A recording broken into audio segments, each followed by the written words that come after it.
So, hello everyone. Hello everyone. I think we are. Hello. Yes. Bertrand, can you hear us? I hear you very well. Yes. Hello from Berlin. Thank you so much for joining this Google Hangout today. And for all our viewers, you know, this is Fabio. I'm Fabio. This is Danilo, the older brother of the two. And I guess you all know who Bertrand is. And thank you so much, first of all, to you, Bertrand, for taking the time to join this call. And it's a pleasure. Really a pleasure. Thank you. Thank you also to all the viewers who are joining us from around the world. And we are having here a discussion about the Achieve Your Goals with Pioneering Spirit Challenge that Bertrand Piccard launched on our website Amazers and was running from June 21st to July 21st and counted a total of 1,071 participants and 193 people who completed all the 3 steps of the challenge. And this is a Google Hangout where people were able to send us questions to Bertrand Piccard. So for those 193 people who completed the challenge, and we at Amazers, you know, our vision is to team up with today's most inspiring influencers to create challenges that can unlock human potential. And we are very, very happy to have had Bertrand Piccard as the first Amazer to launch a challenge on our website. And thank you so much again for that, Bertrand. Well, it was a great idea you had with this challenge, I have to say. So this Google Hangout is a big pleasure for me to see you again, both brothers, and to be able to meet a little bit indirectly the participants. So hello to everyone, and I've been really surprised to see how many people wanted to make that challenge and how many did it until the end. Yeah. It shows really that pioneering spirit is something embedded in human being, in the society, into individuals. And there are a lot of people with courage. And I think that you have done, the both brothers. That's also a big challenge, and you succeeded to bring all these people together. Yeah. So I'm happy to answer to all your questions and also maybe to know a little bit more about the participants. Sure, yeah, we're very happy to do that. In fact, we would like to just start off with a few more sort of generalistic questions before we get to the actual questions from the participants. And sort of the first question that we'd like to ask you is, what is the reason that you would like people to be pioneers in life? Because, you know, originally, I'm a medical doctor, which means that my role, my profession is to help people to have a better quality of life. That's the definition of medicine. And I think that you have the physical issues. Of course, you need surgeons, you need a gynecologist, you need a dermatologist, you need all the people who deal clearly with the body, and you need people who deal with the soul. You need people who push other people to be more ambitious, to be entrepreneurs, and to deal with their life in a better way. Because I believe that if today so many people have problems in their life, it's because they're afraid of the unknown. They're afraid of the changes. They just want to hook themselves to their certitudes and their habits. And life does not allow individuals to live like this. Because life brings crises, brings turbulences, brings thunderstorms. And if we are hooked to certainties, we will suffer a lot. And the pioneers actually are the people who use the crises of life, use the turbulence and the thunderstorms as stimulations to be better, to be more performant, to be more creative, to find better answers, and to be better people and make a better life. This is why I think that pioneering spirit and dealing with challenges is like a therapy for human beings. Yeah. That's a wonderful answer, Bertrand. And we're very curious, like, where did this idea and this mindset come from? I mean, of course, Auguste, your grandfather, was a big inspiration to you, just as your father as well, Jacques. But except for them, who were the people that really inspired you when you were a young man and were, you know, looking out there for your life and wanted to do something in the field of exploration? astronauts and explorers and divers and environmentalists that I met when I lived 2 years in Florida between 1968 and 1970. A fabulous moment during the American space program. And I had the chance to meet all these people, to see 6 Apollo launch to space, including 2 to the moon, Apollo 11 and Apollo 12. And at that moment, I remember I was 11, 12 years old. I thought that's the type of life I want to have. I want to have a life that is at the same time exciting and useful. If it's only exciting, very often it's selfish. But when it's only useful, very often it's boring. So I try to combine the two. I mean, that's exactly sort of the kind of spirit that you brought along to the challenge to people, and that's why I can assure you that you were one of the individuals that was actually a very strong inspiration to the participants of our challenge. And now we would like to move on to sort of more questions that are related to the challenge, and we would like to start by step 1, which was all about defining your impossible, which is something that you have done several times in your life with your big projects. And as we all know, the impossible that you are still facing is to fly around the world with no fuel, using nothing but clean energy, right? And I mean, in our challenge, there were many people who had very, very different impossibles. So you had people who said they wanted to design cars, or you had people who said that they wanted to create a business, or who wanted to just start dedicating time to themselves and live the less busier lives, right? But generally, everybody, of course, was saying that they were often afraid to fail, right? And so there's a person from South Africa named Robert who would like to ask you a specific question in regards to that. So Robert asks, Dear Bertrand, were there ever times where you doubted that you could achieve your impossible goal? And if so, why and how did you deal with that? It's a really good question, and honestly, I believe that if I had never failed in my challenges, I would not be the right person to make the challenge with you for Amazers, because it means I would have no experience of failing. I would not be able to understand the fear of other people. So I tell you, I really failed a lot of times. I always set very high goals, and I had no idea if really I could reach them. When I launched in 1983 a little company, to fly with microlights, I wanted to introduce microlights in different countries to transport tourists. It was a big failure, complete failure. And when I tried to fly around the world in a balloon, the first failure was miserable. I was supposed to fly around the world, and my balloon hardly covered 600 kilometers before ditching in the Mediterranean. So the second attempt was a little less miserable. It was 9 days flying to Burma from Switzerland, but nevertheless, it was only a quarter of the world. So I know what it is to fail, and I know that a lot of people make fun of the one who fail. You know why? Just because they are reassured with their certitudes that it's better to do nothing. And you have a lot of people who are like that. And if somebody tries something, it's a threat for the one who don't dare to try something. So don't be afraid of failing, because if you never fail, it means you never try anything. And if people make fun of you, just have pity for them. It's just miserable people. So the one who really understands what is a challenge, what is entrepreneurship, they will support you. I got fabulous support when I failed, beside the people who were making fun of me. So it really seems, that you have of course, through that failure, of course, you gain also self-confidence, right? I mean, you get to know your own limits better, you get to get more experiences. And actually in step 2, when you challenge people to define their eyes towards their impossibles, the obstacles that they face to achieve their impossible, it was really interesting to observe that a lot of people actually said, well, my own ice is myself.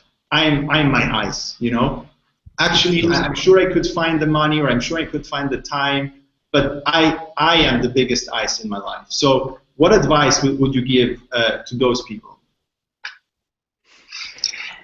I think it is true that most of the time we are the limitation. because we decide what is possible and what is not possible. We decide what is easy and not easy. So we have to make this first step. And once you understand that ourself is the limitation, I think the most of the work is done. Because then you deal with yourself. You don't need to deal with other people. Yeah. Actually, then, you know, when it comes to overcoming that ice, right? You ask then people to burn their bridge, you know? You ask people to make their first commitment and go towards that goal, which is part of, you know, overcoming the own ice and believing in oneself, right? And in relation to that, Kilian from Spain has a very interesting question in regards to your own bridge that you burned in 2003. And so the question is, Bertrand, I was wondering, what was the most difficult challenge for you after you burned your No Going Back bridge and gave your press conference announcing the Solar Impulse project in 2003? Well, everything was difficult. We were, I would say, in the worst situation with my friend and colleague Audrey Borschberg. Yeah. The entire world knew that we were hoping to fly around the world in a solar airplane, and we had absolutely no idea how to do it. Yeah. But you know, if we knew how to do it, if we had the money, if we had the team, probably we would have done it too quickly and we would have failed because we would not have been creative enough. We would have done what everybody else is able to do. Yeah. But because we had nothing, no team, no money, we had a blank page of paper, yeah, and we could create, we could decide, what do we do? How do we proceed? Who do we hire? What type of partners do we want? And this made us free, really completely free. In a sense, you're a prisoner of your challenge. On the other way, you're completely free to do it. And I think this is what people have to understand. When you have a white and empty page of paper, it is freedom. So when they're a little bit afraid of that, they have to remember this is the moment where they create. If the page was already full of a lot of certitudes, they would create nothing. The challenge would not be worth being done. You know, if everybody tells you your challenge is easy, it means you're not ambitious enough. If everybody tells you it's impossible, then it starts to be interesting. But the only person who should know that it's possible should be yourself. And here we come to the previous question. Yeah, totally. And it reminds me a lot to when we met you the first time, when you told us, I like the idea, you guys are crazy, but crazy is good. and you know, we faced similar challenges with Amazers where we had no idea where to go or what to do, but the blank page is indeed what made us get to where create and get to where we are today. Exactly, and you know, I'm so busy that usually when people write to me and say, well, I have a crazy idea, I just don't have the time to follow it because I cannot support everything that I receive. Yeah. And when you wrote, and when I met you, I really wanted to do it with you because I felt that there was this passion. You were completely crazy, and you had this idea that nobody had before, and I knew, looking at you and listening to your voice, that you would do it.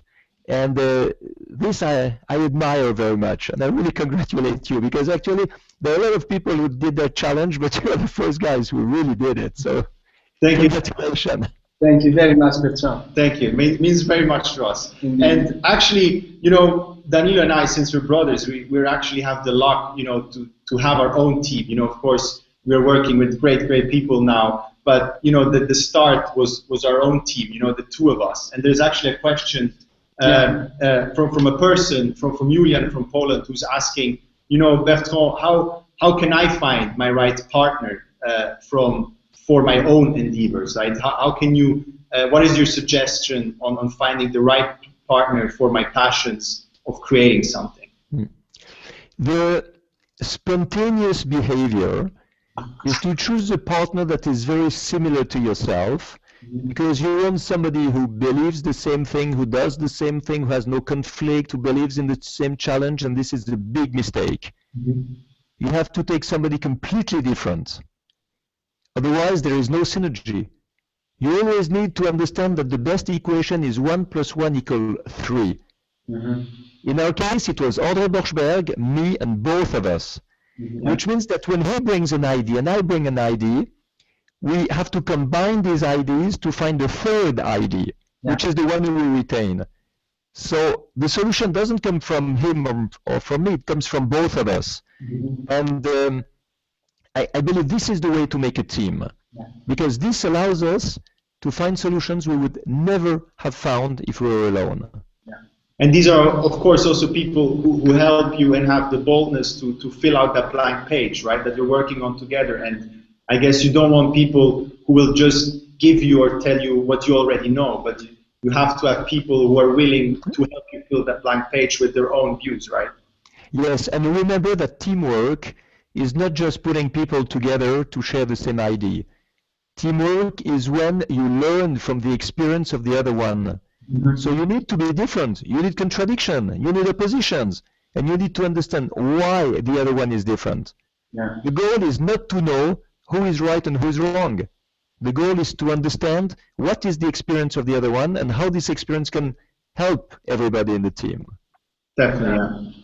But so you see, you need one common value, which is respect.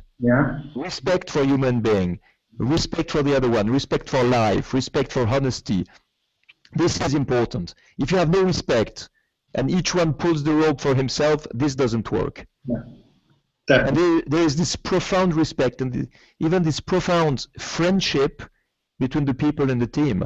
And André Borschberg and me, we are like two brothers. So when I see you there, I think, well, it's a little bit what we have created. We met 12 years ago and it's like a brotherhood now. I mean, you can see that in all this Solar Impulse material and all the videos that are shared.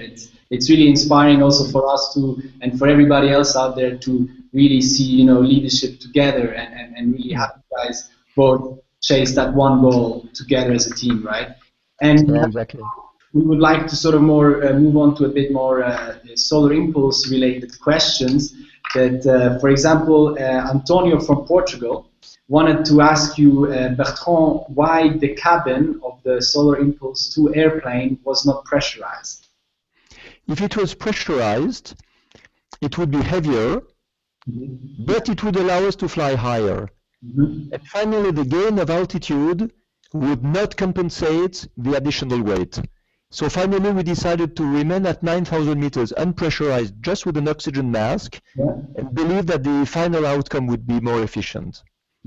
Okay. That's why also we saw you in some other Google Hangouts during the test flight, right? With the oxygen mask, of course. So exactly. That would be a nice. It doesn't make it easier for the interviews because with the oxygen mask on the nose and the mouth is difficult to speak. But on the next airplane we'll have some cannulas bringing the oxygen directly to the nose.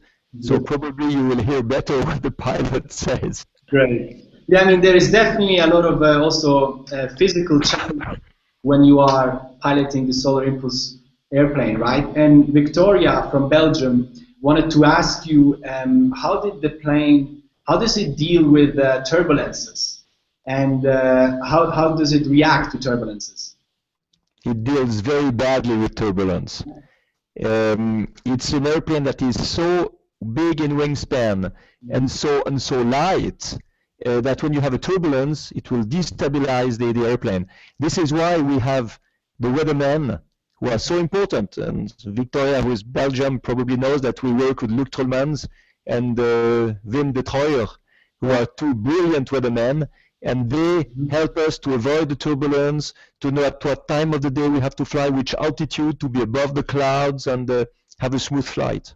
Yeah, that was like you worked for the balloon flight. Like, I mean, you explained that even also during the challenge, and that's also where the respect again comes in, right? And the admiration for other people to build that team, right? I mean, yeah, exactly. And since 1992, the Royal Institute of Meteorology in Brussels is helping me to fly my balloons or the airplanes around the world. So it's a long tradition of respect and trust and friendship. Yeah, I mean, Bertrand, you're not just only a pilot, you're also a doctor, right? And we mentioned that earlier. And a psychiatrist. And Michelle from France would actually like to ask you that she heard that you use hypnosis to deal with your sleep deficiency during your airplane journey, right? And so she wanted to first of all ask if you could confirm that, and second of all, if that was correct, if this was also how you were dealing with motion sickness. I used a lot of hypnosis since 22 years now. I used it for my patients when I was making psychotherapy in my practice, and I use it for myself, self-hypnosis. I use it for a lot of things. And what is very, very interesting is to see how much you can rest without really sleeping. André Borschberg and I, we both did a 72-hour test in the flight simulator of Solar Impulse 2, being there for 72 hours with little naps of 20 minutes. Mm-hmm. And it was interesting to see that with self-hypnosis, I could recover better than when I was trying to sleep. Wow. That was interesting. Mm-hmm. And now, of course, you can use it for a lot of things. You can use it for phobias, you can use it for anxiety, you can use it for dealing with your emotion, post-traumatic stress disorders, motion sickness, or a lot of things like that. Yeah, because your mind is awake, right? But your body is resting. That's also exactly. You know, hypnosis is a dissociation between two parts of yourself. Mm-hmm. So you can, for example, dissociate the body and the brain. So you have the body sleeping and the brain still alive and alert. Or you can dissociate yourself today with yourself in the past to deal with trauma, child abuse, or things like that. It's extremely efficient, and it's really a type of therapy that will make its way more and more in the medical world. Yeah. We actually have two last answers also in regards to the time, of course. And there was also, people talking during the challenge. Of course, they were engaging with each other, and sometimes also the subject came up. Okay, what is after my impossible, right? Like, what is after my big achievement, And so Charlie from the United Kingdom has the following question to you, and he says, Bertrand, do you have a specific goal in mind to achieve once you've completed the round the world trip? And do you think that your achievement will spark a change in commercial or general aviation first? So our goal is clearly not to make a revolution for air transport. Mm-hmm. Our goal is to make a revolution in the mindset of the people when they think about renewable energies, when they think about clean technologies, and they can understand through the Solar Impulse project that you can achieve impossible things without using fuel. Mm-hmm. Which means that after our flight, what we want to do is to continue to inspire people to try to do the same in their life that what we have done with Solar Impulse. Mm-hmm. Can you imagine that if we were using now on a massive scale, globally, in the world, we're using all the clean technologies available today, we could already divide by 2 the energy consumption of the world and produce half of the rest with renewable sources. Mm-hmm. But we don't do it. People don't do it just because there's a lack of pioneering spirit in the governments and sometimes in the industry. So our flight with Solar Impulse around the world should be a way to bring together all the people who believe that we can do it in daily life with renewable energies and clean technologies to save energy. And this is our next impossible. Once we have an airplane flying with no fuel, which was considered to be impossible, now we want to bring together millions of people in order to have one voice speaking for all, to push the governments to take their responsibilities. And Paris 2015 will be the huge conference on climate change for the United Nations, and we'd like to bring there the voice of all these people who would like to make a better world. So it's really about a movement and a deep philosophy and message that you really want to spread to the world as much as possible. Yeah, absolutely. Absolutely. Just flying around the world in a solar airplane is a fabulous adventure for the one who do it, like going to the Everest mountain, like crossing the North Pole or South Pole, walking by foot or something like that. But it needs to be useful in the sense that it needs to create a movement. And I believe that when you have an airplane flying around the world on no fuel, it brings a media visibility that's going to be absolutely enormous. If you have all the media of the world who follow you and ask you why you're doing it, it's an opportunity to really change something in the world, make the world a better place, because you have all the audience listening to you. If you just say, oh, I'm having fun up there, it's a nice sunrise or a nice sunset, can you imagine the waste of opportunity you have? The opportunity cost, yes. And so actually there's one last question related from Kai from the US, which is in relation to the actual flight, you know. So will people be able to follow you and André with a webcam during the flight? And how many kilometers do you plan to fly per day during your world around trip? Of course, you can follow, and we have this fabulous team, you know, with Vincent, with Bruno, they are now hiring new people to help them, because it's going to be a real big thing on the social networks, on the web. We'll have pictures all the time, we'll have a live camera in the cockpit, we'll have live cameras in the mission control center, and the goal is to have everybody being able to follow what we're doing live every day, every night. And the flights are going to be long. So we're going to take off on the 1st of March, weather permitting. Until the end of July, there will be about 25 days of flights spread over these 5 months. We have to fly across India quite soon in the season because of the monsoon, but then we'll wait in China a month to cross the Pacific, end of April or beginning of May. So the strategy is very important. So that's why it lasts for so long. But some of the flights will be 5 days and 5 nights in a row with a single pilot on board, crossing the Pacific, crossing the Atlantic, flying across America. It's going to be really long flights, and this is where the suspense will be, because when the airplane is flying during the day, it loads the batteries, and during the night, it consumes the batteries. So the big suspense will be, when you're in the middle of the Pacific, do you have enough batteries to reach the next sunrise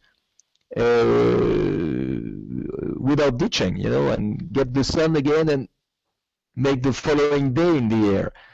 So I tell you, for the pilot, it's going to be a huge suspense, for the team and for all the people who follow us. That's why we're putting a lot of emphasis on the technical possibilities to follow these flights.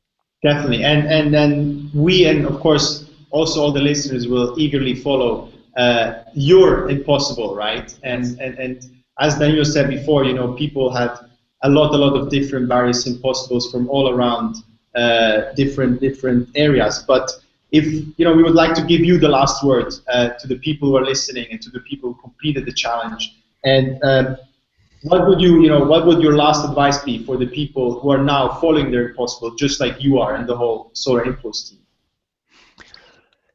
The one who achieved their Impossible or wants or would like to do it, even if they fail, it's not a problem. They should inspire other people to do it. They are ambassadors of the mindset, of the pioneer. And the pioneer is not always the one who succeeds, but he's the one who is never afraid of failing. So when all the people who have made this challenge with the Amazers are going to speak about it, speak about their passion, speak about their beliefs, about their inspiration to other people, they will be the source of inspiration for others. And then it goes very fast in the world. If you have 1,000 people making the challenge, they talk to 10 people who talk to 10 people, and very quickly we can have like a community of pioneers who understand how interesting and exciting life can be if we accept to be out of the certitudes, out of the habits, and if we allow ourselves to be able to think differently. And maybe that's my last piece of advice. Each time we have to answer, to take a decision, to speak to somebody, to vote or whatever, we should be making a little moment of silence and ask to ourselves, what would I spontaneously do or say or answer? And let's imagine the opposite. How would the opposite be like? And when we have this distance and we imagine that instead of being always sure that it's yes or no, it could maybe be different, it brings us in the field where we have all the possibilities open. And then we are free. Don't be a prisoner of the way we think. Let's try to be free with other ways of thinking, other possibilities, like in the balloon, other altitudes. If we want to change altitude in the balloon, we have to change if we want, to change if I say again, if we want to change the direction in our balloon, we have to change the altitude. You know, going up or down gives you all the possibilities of trajectories. And this is what we have to do in life. Yeah, what a wonderful answer, Bertrand. I mean, I think that I can speak for everybody that we will all be ambassadors of the pioneering spirit, right? And I mean, we are honored with Amazers to have been a part of, you know, spreading your philosophy, and we'll not only follow you, but we will also spread the message, right? And so I really want to take this opportunity to, first of all, thank you for the Google Hangout, but also thank you for really having been, you know, a pioneer, as in having been the first person to also have done a challenge on Amazers, right? And so one last thing that I'd like to say is that we've been asked many, many times from our users to thank you on their behalf for actually taking the time, you know, to do this and to share your tools and share the inspiration with everybody. And so a big thank you from everyone. And yes, as you know, we will see you this weekend. Fabio and I will come to Switzerland with the 5 lucky winners of the main prize of the challenge. And so we really can't wait to see you, and would like to thank you one more time for this wonderful opportunity. It was really my pleasure to participate. Congratulations to you, and thank you for doing something so great, inspiring so many people. So looking forward to see you soon with the winners. Thank you so much, Bertrand. We're looking forward to it. Thank you. Bye-bye. Ciao. All the best. Bye.